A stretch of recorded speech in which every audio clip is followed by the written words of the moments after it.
So, what's up sa inyo mga kapatids, no? Yan, dito na naman tayo sa ating lab.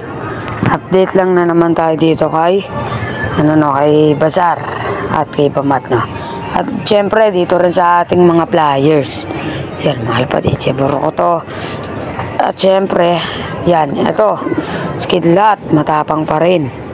At ito nga pala si Bazar, hiniwalay na natin kay Bamat, no?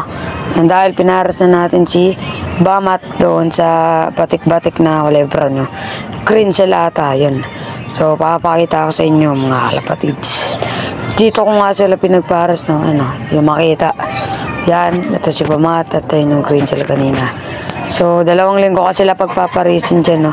Kasi, kukondisyon ko pa tong kalapatin na to, no? Yan, kukondisyon natin yan. Bulag nga yan, no? Ito si Bamat, yan. 2 linggo lang natin sila dyan pagpaparis. Tapos okay na yan. So update ko nga pala kayo, no, kung mapagpaparis ko na sila. At update ko rin kayo syempre sa magiging anak nila, no. Pag may naitlog sila, no, mga lapatid. So abang-abang lang, no. Maraming salamat sa inyo lahat.